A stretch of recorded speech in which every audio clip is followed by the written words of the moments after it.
नमस्कार। बाजार आज और कल में आप सभी का स्वागत है। मैं हूं स्वाति रायना। इस शो में हम आपको बताएंगे बाजार में आज कैसा रहा कारोबार, साथ ही कल शेयरों में कमाई के आपके लिए कहां है शानदार मौके।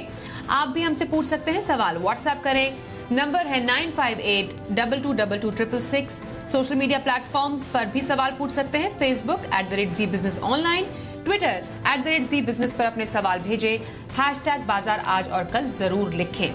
आपकी कल की तैयारी कराने के लिए जी बिजनेस के मैनेजिंग एडिटर अनिल सिंह भी हमारे साथ शो में शामिल होंगे और आज है खास मेहमान market expert Sudeep Bandopadhyay. Sudeep sir का करते हैं शो में स्वागत। और जी बिजनेस रिसर्च से मेरे सहयोगी अरमान नाहर बताएंगे उन जरूरी ट्रिगर्स के बारे में जो कल बाजार पर डालेंगे असर। बातचीत करेंगे शुरू, लेकिन उससे पहले आज बाजार का कारोबार कैसा रहा जरा उस पर सबसे पहले एक नजर डाल लेते हैं। तो आज उतार चढ़ाव के बीच बाजार गिरावट के साथ ही बंद हुए। सेंसेक्स 359 अंक लुढ़क कर 55,566 के लेवल पर बंद हुआ। निफ्टी 77 अंक गिरकर 16,584 के स्तर पर बंद हुआ। बैंक निफ्टी 339 अंक टूटा, 35,487 के लेवल पर आज बंद हुआ। और एडिटर स्टेक में अनिल जी से समझते हैं कि अच्छी शुरुआत के बावजूद बाजार में ये तेजी टिक क्यों नहीं पाई, दबाव कहां से बन रहा है बाजार पर।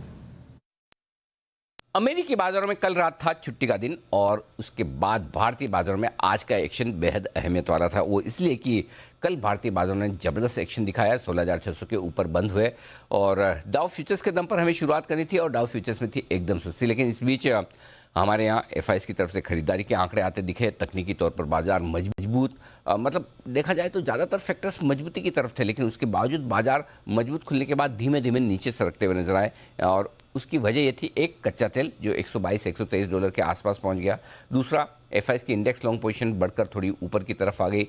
तीसरा ये कि मंथली एक्सपायरी खत्म होने के बाद और थोड़ी सी शॉर्ट कवरिंग होने के बाद बाजार अब उतने हल्के रहे नहीं। और आज रात अमेरिका में जो बाइडेन साहब और पावेल साहब के बीच में जो बैठक होने वाली है, उससे पहले थोड़ी सी एक तरफा 1000 पॉइंट की तेजी के बाद बाजार में थोड़ी मुनाफा वसूली आना लाजमी था। तो खुलने के बाद धीमे धीमे 16,500 की तरफ पहुंचे और वहां से एक बेहतरीन शानदार रिकवरी दिखाई और फिर से 16,700 की करीब निफ्टी आता दिखा। लेकिन आखिरी 1-1.5 घंटे में बाजार पर दिखा जबरदस्त दबाव और ये दबाव आने की वजह थी डाउ फ्यूचर्स की कमजोरी। धीमे धीमे डाउ फ्यूचर्स जो हरे निशान में था फिसल कर 200-250 पॉइंट तक नीचे हो गया और उसकी वजह से भारतीय बाजार नीचे बंद होते दिखे। हालांकि क्लोजिंग उतनी बुरी नहीं, 16,600 से थोड़ा सा नीचे और बैंक निफ्टी भी 35,500 के आसपास बंद होता दिखा। मिड कैप और स्मॉल कैप शेयरों में आज भरपूर एक्शन था और ज़्यादातर एक्शन तेजी की तरफ था। तो कई सारे मिड कैप स्टॉक्स ऐसे हैं जो मजबूती के साथ बढ़े भी और mid cap index, small cap index हरे निशान में बंद होने में भी कामयाब रहे। तो कह सकते हैं एक तरफा अच्छी तेजी के बाद बाजार में आज हल्का फुल्का सीमित दायरे में दोनों तरफ का मुनाफा वसूली वाला सेशन रहा, लेकिन ब्रॉडर मार्केट अभी भी तेजी और मजबूती के साथ कारोबार करते हुए। और एफआईआईज और डीआईआईज की तरफ से क्या आज आंकड़े सामने आ रहे हैं उसको भी देख लेते हैं। एफआईआईज विदेशी संस्थागत निवेशकों ने कैश मार्केट में करीब 1,003 करोड़ रुपए की बिकवाली की है। वहीं डीआईआईज की तरफ से 1,845 करोड़ रुपए की खरीदारी के आंकड़े सामने आ रहे हैं। और मार्केट एक्सपर्ट सुदीप बंदोपाध्याय का रुख कर लेते हैं। सुदीप सर, कल की तेजी बाजार आज नहीं कर पाई उसको सरवाइव और गिरावट के साथ ही बाजार बंद हुए, क्या वजह आपको लग रही है और अभी फिलहाल स्ट्रैटेजी रखनी क्या चाहिए ऐसे बाजार में? देखिए, जो कच्चे तेल के दाम जैसे बढ़ रहे हैं वो बड़ा शंका की बात है और $122 प्रति बैरल ब्रेंट का प्राइस आ गया है। ये इंडियन इकोनॉमी के लिए बहुत ही खतरे की बात है और इसी पे ओवरऑल एक रिएक्शन आप कह सकते हैं। दूसरी बात है, यूएस में जो देखा था मार्केट ऊपर गया था, उसके बाद जो बाइडेन साहब और पावेल हेड चेयर का जो मीटिंग है उसको लेके भी थोड़ा बहुत शंका यूएस मार्केट्स में है। ये भी आई थिंक प्ले कर रहा है मार्केट में। और जैसे हम जानते हैं मार्केट में ऐसा माहौल है कि ऊपर लेवल पे थोड़ा बहुत प्रॉफिट बुकिंग कहे वो कुछ आ रहा है। ये तीनों का कॉम्बिनेशन देखने को मिला, यही मैं मानता हूँ। पर बहुत ज्यादा शंका की बात नहीं है। शंका इसी बात की है कि कच्चे तेल के दाम एक कंट्रोल में आना चाहिए, एक डाउनवर्ड ट्रेजेक्टरी में आना चाहिए। जैसे ही वो होता है मार्केट में वापस मोमेंटम आ जाएगा। तब तक के लिए हम लोगों को वेट एंड वॉच स्ट्रेटेजी रखना चाहिए। अपॉर्चुनिटी पॉकेट्स में आ रहे हैं, इसीलिए खरीदारी भी देखने को मिल रहा है, पर ओवरऑल सतर्क रहने की ही सलाह देंगे। तो बाजार में कॉशियस रहने की सलाह सुदीप सर की तरफ से। अब कुछ कॉलर के सवाल भी शो में शामिल कर लेते हैं और पहला सवाल हमारे पास आ रहा है दुर्गापुर से वंदना चक्रवर्ती जी का। वंदना जी के पास जिंदल स्टील एंड पावर है, 110 शेयर है इनके पास और इनकी खरीद है 510 की। जिंदल स्टील एंड पावर पर फिलहाल इस खरीद पर क्या स्ट्रैटेजी रखने की सलाह देंगे आप इन्हें? देखिए, ओवरऑल जो मेटल क्षेत्र में थोड़ा दबाव देखने को मिल रहा है और इसके बहुत सारे कारण हैं। मैं संक्षेप में यही बताना चाहूंगा कि अगर आपका नजरिया लंबी अवधि का नहीं है तो ज्यादा इसमें एक्सपोजर मत रखिए, पर अगर आपका नजरिया 1 साल प्लस है तो JSPL में हम लोग 1 साल प्लस के लिए पॉजिटिव है। टाटा स्टील में भी 1 ईयर प्लस हॉराइजन के लिए पॉजिटिव है। तो यहाँ पे 1 साल प्लस का नजरिया है तो बने रहिए। 1 साल तक का नजरिया है तो JSPL में बने रहने की सलाह सुदीप जी की। अगला सवाल लेते हैं, विप्लव सेन का है। हिंदुस्तान कॉपर पर इनका सवाल है। अगेन सेम स्पेस से सवाल पूछ रहे हैं। मेटल स्पेस की अगर बात करें तो अभी फिलहाल हिंदुस्तान कॉपर में क्या स्ट्रैटेजी रखेंगे आप? इनके लेवल्स बता दूं, 300 शेयर है इनके पास, 120 इनकी खरीद है।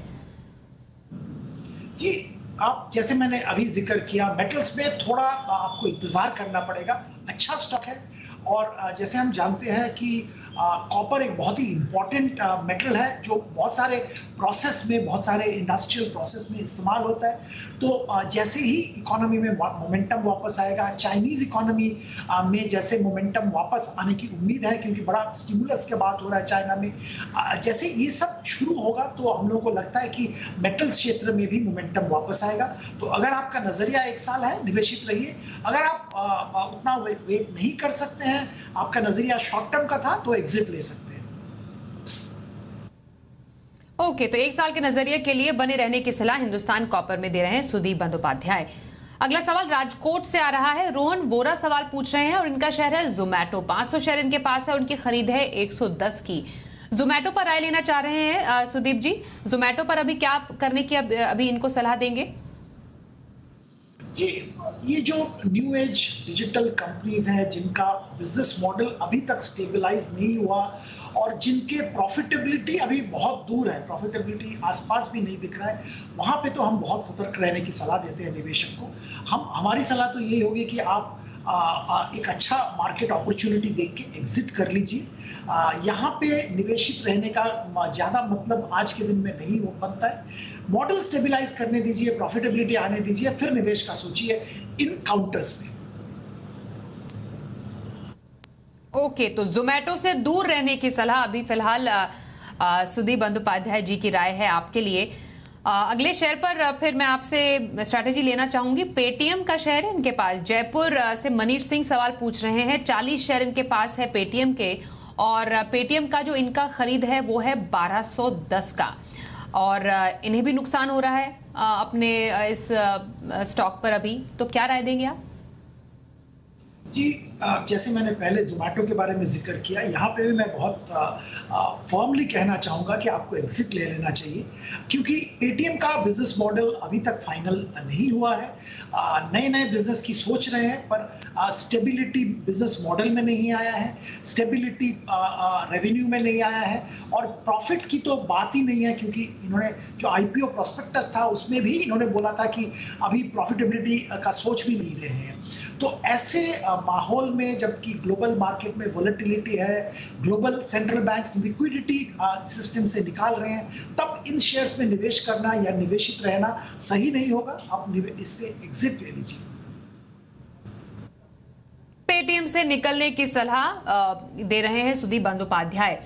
आगे बढ़ते हैं, सूरत से ऋषभ मोदी का सवाल है। NCC इनका शेयर है, 1000 स्टॉक इनके पास है और उनकी खरीद है 75 की और मई में हमने देखा NCC को लगभग 6388 करोड़ रुपए के 3 ऑर्डर भी मिले हैं।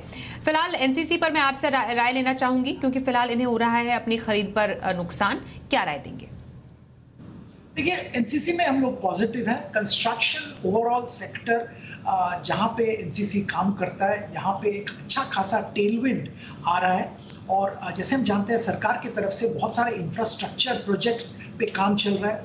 हाउसिंग फॉर ऑल, और स्टेट गवर्नमेंट्स की तरफ से भी बहुत सारे इंफ्रास्ट्रक्चर पर काम हो रहा है। तो एनसीसी का ऑर्डर बुक भी स्ट्रांग है, जैसे आपने जिक्र किया मई में भी इनको बड़े ऑर्डर्स प्राप्त हुए हैं। एग्जीक्यूशन में थोड़ी दिक्कतें थी, पर कोविड खत्म होने के साथ साथ एग्जीक्यूशन भी पेस गैदर कर रहा है और एफिशिएंसी भी बढ़ रहा है। तो अगर आपका नजरिया 6 से 12 महीने का है, निवेशित रहिए। 6 से 12 महीने के लिए निवेश बनाए रखने की सलाह एनसीसी लिमिटेड में सुदीप जी की। राजेश कुमार मलिक का सवाल लेते हैं और इनका सवाल हमें जो मिल रहा है वो है टाटा मोटर्स पर और टाटा एलेक्सी। 2 टाटा के शेयर इनके पास है सुदीप जी। टाटा मोटर्स पे इनके लेवल्स बता दूं, 50 शेयर इनके पास है, 480 इनकी खरीद है टाटा मोटर्स की, जिसमें अभी फिलहाल नुकसान पर है। और दूसरा स्टॉक है इनका टाटा एलेक्सी का, 10 शेयर इनके पास है और उसमें इनकी खरीद है 5575 की। तो टाटा एलेक्सी में फिलहाल ये मुनाफे में बैठे हुए हैं। तो दोनों ही टाटा मोटर, टाटा एलेक्सी में क्या राय देंगे? देखिए, टाटा एलेक्सी में तो आपने बहुत अच्छा प्रॉफिट कमाया है, सही टाइम में एंट्री लिया है। अगर करंट लेवल पे आप पूछते तो शायद मैं एंट्री लेने के लिए मना करता, पर आपने बहुत अच्छा लेवल पे एंट्री लिया है। बहुत अच्छा परफॉर्मेंस कंपनी का रहा है, बेहतरीन रिटर्न्स निवेशक को दिया है। तो आप इसमें निवेशित रहिए, क्योंकि आपका नीचे का लेवल का खरीद है और अभी भी इसमें अच्छा मोमेंटम का उम्मीद कर रहे हैं। ओवरऑल आईटी क्षेत्र में थोड़ा दबाव है, पर टाटा एलेक्सी एक हटके आईटी कंपनी है, टेक्नोलॉजी कंपनी है, जिनका जो प्रोसेस इंजीनियरिंग फोकस्ड बिजनेस है। तो यहाँ पे मोमेंटम अच्छा अभी भी बरकरार है, निवेशित रहिए। टाटा मोटर्स की अगर बात करें तो यहाँ पे आपका थोड़ा लॉस पे है आप, पर अगर आपका नजरिया थोड़ा लंबा है, 1 साल प्लस का है, तो आप बेझिझक निवेशित रह सकते हैं। अगला 2-3 महीना, 6 महीना तक इसमें थोड़ा बहुत वोलेटिलिटी देखने को मिलेगा। चाइना में जो डिमांड कम हो रहा है, जो चाइना में जो इकोनॉमिक चैलेंजेस आ रहे हैं, उसके कारण जैगुआर लैंड रोवर का चाइना का बिक्री में थोड़ा दिक्कत आ सकता है। पर डोमेस्टिक बिजनेस अच्छा चल रहा है। जो हैवी कमर्शियल व्हीकल है, वहाँ पे अच्छा खासा पिकअप देखने को मिल रहा है। तो ये सारे जो इवेंट्स हैं, ये टाटा मोटर्स के फेवर में है, एक्सेप्ट जेएलआर के नंबर्स जो चाइना से आते हैं, जो कि सिग्निफिकेंट है, वहां पे दिक्कत है। तो आप 6 महीना प्लस निवेशित रहिए, कोई दिक्कत नहीं है। टाटा मोटर्स और टाटा एलेक्सी दोनों में निवेश बनाए रखने की सलाह सुदीप बंदोपाध्याय की। अगला सवाल दिल्ली से देवेश शर्मा जी पूछ रहे हैं। भारत डायनेमिक्स पर इनका सवाल है, 100 शेयर इनके पास है और इनकी खरीद है 570 की। भारत डायनेमिक्स को लेकर खबर यह भी है कि रक्षा मंत्रालय से कंपनी को 2971 करोड़ रुपए का ऑर्डर मिला है। Basically air to air missile के लिए ऑर्डर मिला है और इंडियन एयरफोर्स और इंडियन नेवी के लिए ये ऑर्डर है और फिलहाल ये अभी मुनाफे पर भी बैठे हैं अपने स्टॉक में। क्या राय देंगे सर? जी, जो डिफेंस रिलेटेड सेक्टर है, जहां पे डोमेस्टिक मैन्युफैक्चरिंग है, वहां पे हम लोग पॉजिटिव हैं और निवेशक को खरीदारी की सलाह दे रहे हैं। भारत डायनामिक्स भी ऐसा एक काउंटर है, शेयर है, जहां पे हम निवेश की सलाह दे रहे हैं। तो आप तो इसमें ऑलरेडी निवेश कर चुके हैं और मुनाफे में हैं, तो आप इसमें बिल्कुल बेझिझक निवेशित रहिए। ओवरऑल डिफेंस में एक बहुत अच्छा टेलविंड है और सरकार की तरफ से जियोपॉलिटिकल जो स्थिति है ग्लोबली, उसके कारण मेक इन इंडिया पे बहुत बड़ा फोकस है, डिफेंस में इन particular. So defence related companies जैसे कि भारत डायनामिक्स हो गया, आपका माझगांव डॉक हो गया, या भारत इलेक्ट्रॉनिक्स हो गया, जो कि डिफेंस रिलेटेड मैन्युफैक्चरिंग में है, सभी में खरीदारी की सलाह हम दे रहे हैं निवेशक को। आप भी बहुत अच्छा खरीद है, निवेशित रहिए। भारत डायनेमिक्स में बने रहने की सलाह दे रहे हैं सुदीप बंदोपाध्याय। अगला सवाल लेते हैं पानीपत से राहुल भाटी का सवाल हमारे पास है। गोकुलदास एक्सपोर्ट पर इनका सवाल है, 200 शेयर इनके पास है और इनकी खरीद है इस स्टॉक पर 440 की। इस स्टॉक पर मैं आपसे जानना चाहूंगी, क्योंकि फिलहाल इन्हें हल्का फुल्का मुनाफा जरूर है, लेकिन क्या कर सकते हैं अपने स्टॉक में? ये अगर आपको नजरिया लंबा नहीं है तो आप एक बार एग्जिट ले सकते हैं। आप ऑलमोस्ट सेम लेवल पे है, कॉस्ट लेवल पे ही है, एग्जिट ले लीजिए। थोड़ा टाइम लगेगा इस काउंटर में आपको अच्छा रिटर्न देने के लिए, तो एग्जिट की ही सलाह देंगे।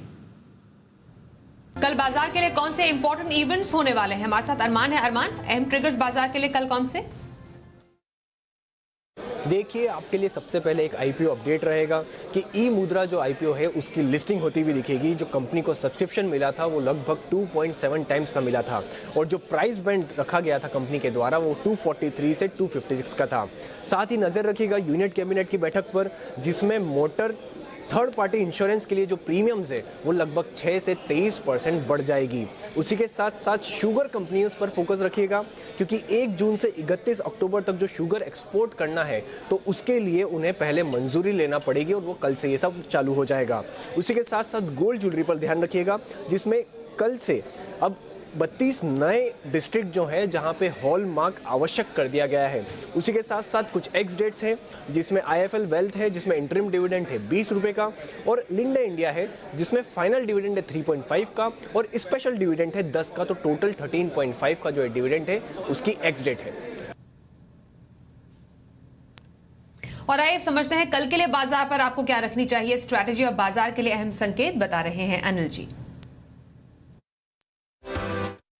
जहां तक कल के बाजारों का सवाल है, 3 दिनों की लंबी छुट्टी के बाद आज अमेरिका के बाजार खुलेंगे, क्योंकि कल भी अमेरिका के बाजार छुट्टी में थे। तो शनि, रवि और सोम 3 दिन बंद रहने के बाद आज खुलेंगे। आज बड़ी अहम बैठक होने वाली है। एक तो अमेरिका के राष्ट्रपति जो बाइडेन साहब हैं, वो मिलेंगे फेड चेयरमैन जेरोमी पावेल से।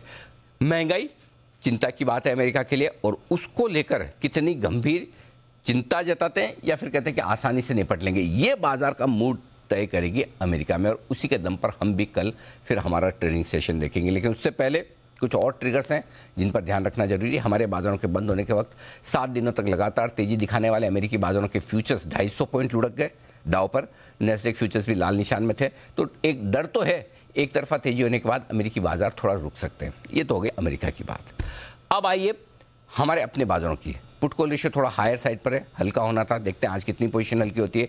एफआईज की तरफ से 1 महीने बाद खरीदारी का आंकड़ा कैश मार्केट में आया, लेकिन उसके बावजूद हम थोड़े से नीचे रहे और इंडेक्स लॉन्ग पोजीशन एफआईज की थोड़ी बढ़कर आई है। तो इन सभी संकेतों के बीच में कल सुबह हम शुरुआत करेंगे और उसके बाद देखते हैं। अब जो कल के लिए लेवल्स इंपॉर्टेंट है, 16,350, 16,425 ये वो रेंज है जहां पर पहला सपोर्ट निफ्टी अप कर लेने की कोशिश करेगा और वापस ऊपर की तरफ 16,650, 16,700 वो रेंज है जहां पर जाकर बाजार रुकेंगे। तो बड़ी तेजी 16,700 के ऊपर बनेगी, कमजोरी 16,400 के नीचे आती हुई दिखेगी। बैंक निफ्टी का जहां तक सवाल है, हम 35,500 के आसपास बंद हुए हैं, तो 35,100, 35,300 तुरंत सपोर्ट है। होल्ड हो गया तो ठीक, नहीं तो 34,600, 34,800 तक जाएंगे और वहां मजबूत सपोर्ट लेने की कोशिश करेंगे। ऊपर की तरफ लगातार हम 35,800, 36,000 की रेंज में जाकर रुक रहे हैं और वही रेंज ऊपर की होगी कल के लिए। और 36,000 के पार निकले तो फिर से बड़ी फ्रेश खरीदारी। तो ये लेवल्स हैं जिन पर कल आपको ध्यान में रखना है। तो अगर हल्का फुल्का करेक्शन उसके बाद बाजारों को दौड़ लगानी है तो भी कल का सेशन है, और बाजारों को 1,000 पॉइंट निफ्टी पर लगातार बढ़ने के बाद थोड़ा और कमजोर होना है तो कल का सेशन मेक या ब्रेक वाला होगा। और अब वक्त हो गया वायदा बाजार में ऑप्शन की किस रणनीति से कल आपको मिलेंगे कमाई के मौके, ये बताने का।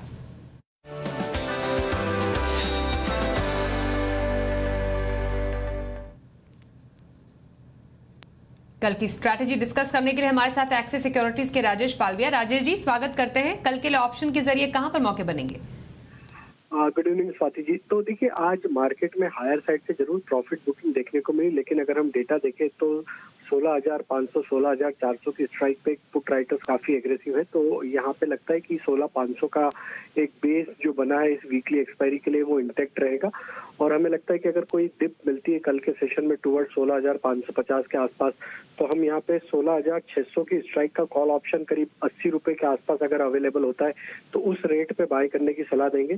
तो 16,600 का कॉल ऑप्शन बाय करना है 80 रुपए में, और स्टॉप लॉस रखेंगे उसका हम 55 रुपए का, और अपसाइड के टारगेट हम 125 रुपए तक एक्सपेक्ट कर रहे हैं। तो हमें लगता है जिस तरीके के मार्केट के सेटअप है, ये एक्सपायरी में वापस से मार्केट हायर साइड में 16,650, 16,700 की तरफ बढ़ते हुए दिखेगा। तो हम यहाँ पे टिप्स में 16,600 की स्ट्राइक का कॉल ऑप्शन बाय करने की सलाह देंगे 80 रुपए के आसपास। कल के सेशन के लिए हमें लगता है एबीबी के स्टॉक्स को फोकस में रखना चाहिए। एबीबी में काफी अच्छा ब्रेकआउट आज के सेशन में देखने को मिला है, तो हमें लगता है एबीबी में मोमेंटम कल के सेशन में कंटिन्यू होते हुए दिख सकता है। 2490 तक की अपसाइड के टारगेट एबीबी दिखा सकता है। तो 2398 के स्टॉप लॉस से ये स्टॉक में भी बाय करने की सलाह रहेगी। धन्यवाद राजेश जी, आपकी 2 ऑप्शन स्ट्रैटेजी आपने बताई हमें। अब सुदीप सर, आपसे समझना चाहेंगे लॉन्ग टर्म के लिए कोई स्ट्रैटेजी आपकी तरफ से? जी, 2 शेयर का मैं जिक्र करूंगा, दोनों कंजम्पशन रिलेटेड है और कोविड के बाद पैंडेमिक खत्म होने के बाद एक कंजम्पशन वापस आ रहा है। और यहाँ पे एक दिग्गज कंपनी फुटवेयर सेगमेंट का बाटा बहुत ही बेहतरीन परफॉर्मेंस रहा है। और यहाँ पे हम लोग देख रहे हैं कि Q4 में भी इनका मार्जिन एक्सपेंशन हुआ है। इसका 2-3 कारण है। एक तो इन्होंने बहुत अच्छा प्रोडक्ट मिक्स किया है और कॉस्ट के तरफ से भी बहुत ध्यान दिया है और डिस्काउंटिंग जो इन्होंने किया करते हैं वहाँ पे भी कंट्रोल किया है। तो ओवरऑल मार्जिन एक्सपेंशन हुआ है, इसके बावजूद कि इनका वॉल्यूम ऑफ सेल Q4 में कम था क्योंकि कोविड रिलेटेड लॉकडाउन्स थे।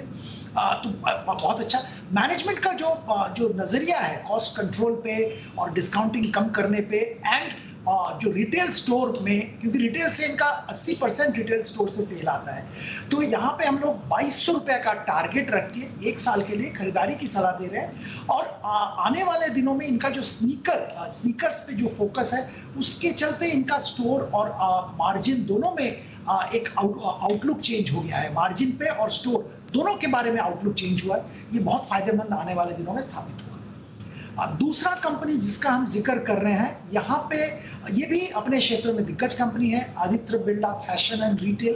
पैंटालून के स्टोर्स एक्वायर करने के बाद इनका नेटवर्क बेहतरीन हो गया है, खुद के स्टोर्स तो है ही, और सारे जो दिग्गज ब्रांड है, वैनुसेन, लुई फिलिप, एलन सोली, सारे ब्रांड इनके पास है, पीटर इंग्लैंड ब्रांड है। इसके अलावा इन्होंने जो रीबॉक के इंडिया ऑपरेशंस एक्वायर करने के बाद सारा फुटवेयर इनके दुकान में आ गया है और ये फुटवेयर के जरिए भी एक्सपैंड करेंगे। नए ब्रांड एक्वायर कर रहे हैं, लॉन्च कर रहे हैं। मासाबा में मेजॉरिटी स्टेक लिया है, 10वां ब्रांड लॉन्च किया है। ये सारे मोमेंटम बहुत वापस आ रहा है काउंटर पे। और रिटेल स्टोर एक्सपेंशन का भी बहुत बड़ा प्लान इनका है करंट फाइनेंशियल ईयर में। बैलेंस शीट स्ट्रॉन्ग किया है इक्विटी इन्फ्यूशन करके और डेट रिडक्शन करके। ओवरऑल 350 रुपए का टारगेट 1 साल के लिए रख के खरीदारी की सलाह दे रहे हैं। बाटा इंडिया और Aditya Birla fashion and retail, Sudeep Bandopadhyay की लॉन्ग टर्म खरीदारी की राय आपके सामने।